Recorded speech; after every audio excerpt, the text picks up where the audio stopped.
Kalau kita melihat jalanan hari ini, ada sesuatu yang berubah, dan perubahan ini bukan perubahan kecil yang bisa diabaikan begitu saja.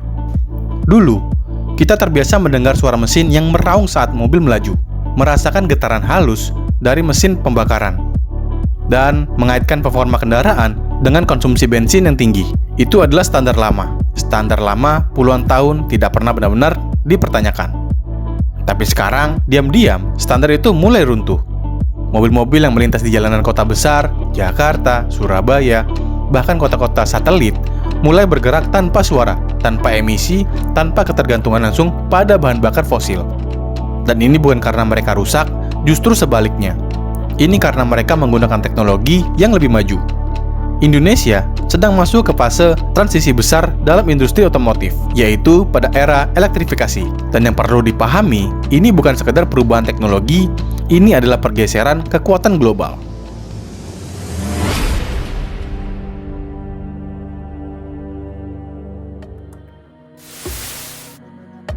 Transformasi pasar otomotif. Selama lebih dari 30 tahun, struktur pasar otomotif Indonesia relatif stabil. Bahkan, cenderung stagnan dalam hal dominasi pemain. Brand Jepang seperti Toyota, Honda, dan Mitsubishi menguasai pasar dengan pendekatan yang konsisten, reliability, efisiensi, dan jarang after sales yang sangat kuat. Ini bukan kebetulan. Ini adalah hasil dari strategi jangka panjang yang sangat disiplin. Namun sejak 2023, terjadi perubahan mendasar. Bukan sekadar kompetitor baru, tapi perubahan aturan main. Kendaraan listrik memperkenalkan variabel baru. Keunggulan lama seperti mesin irit dan durability tidak lagi cukup untuk memenangkan pasar. Jika kita bicara tentang mobil listrik di Indonesia, banyak orang masih menganggapnya sebagai tren baru yang belum tentu bertahan.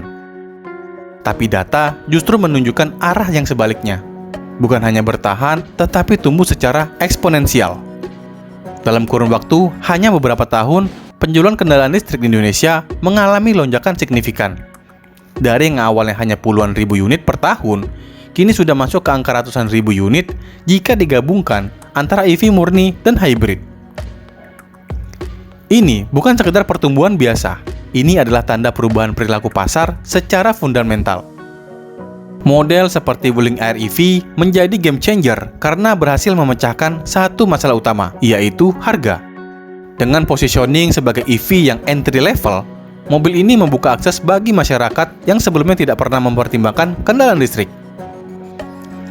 Sementara itu, Hyundai Ioniq 5 hadir sebagai simbol teknologi dan prestige. Ini penting karena pasar tidak hanya bergerak karena kebutuhan, tetapi juga karena aspirasi. Ioniq 5 menunjukkan bahwa EV bukan hanya alternatif, tapi bisa menjadi pilihan premium. Di sisi lain, BYD Atto 3 memperlihatkan bagaimana brand baru bisa langsung masuk dengan positioning yang agresif, fitur lengkap, desain modern, dan harga kompetitif.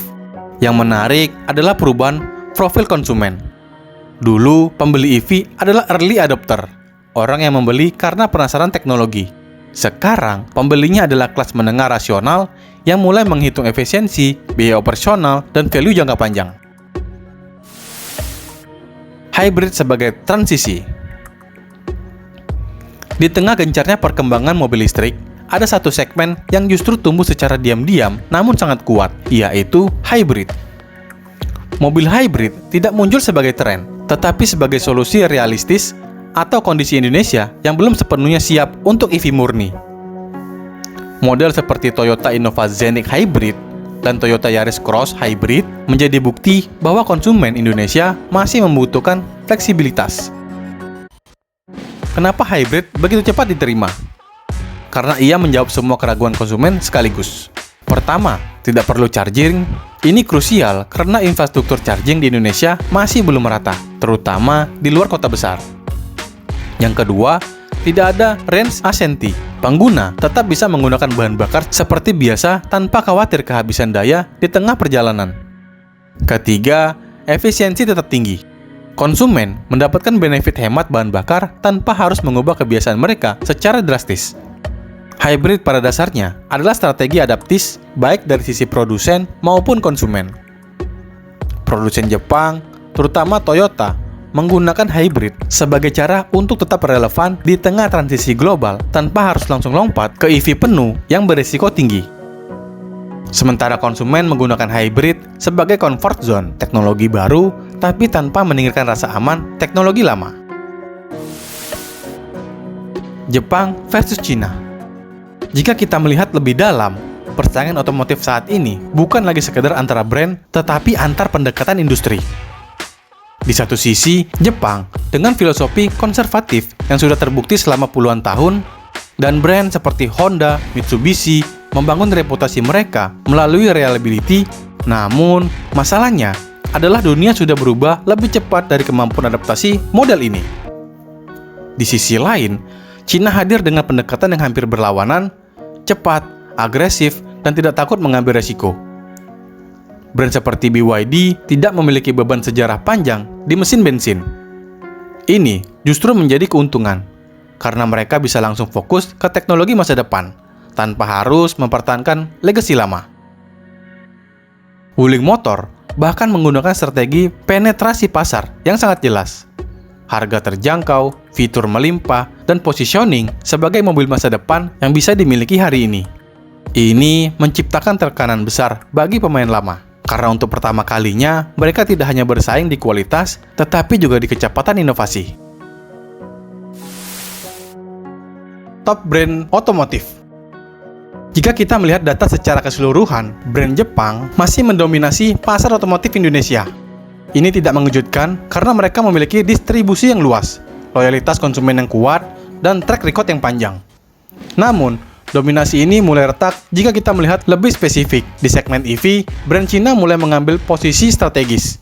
Mereka tidak selalu unggul dalam volume, tapi unggul dalam persepsi sebagai future ready brand.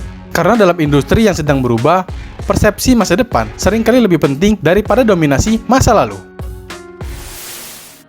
Masa depan industri. Jika kita tarik garis ke depan, arah industri otomotif sudah hampir tidak bisa diperdebatkan lagi.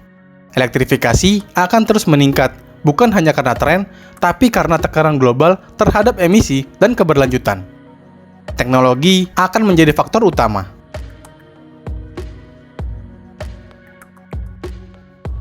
Mesin tidak lagi menjadi pusat inovasi, baterai dan software mengambil peran tersebut.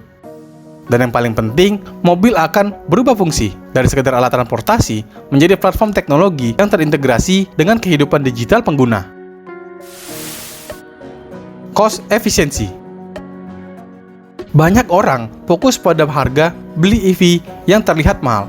Padahal, pendekatan ini keliru karena tidak melihat gambaran besar.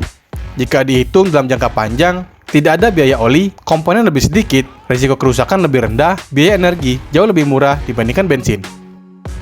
EV bisa lebih jauh efisiensi. Masalahnya hanya satu, mindset konsumen masih fokus pada upfront cost, bukan lifetime cost.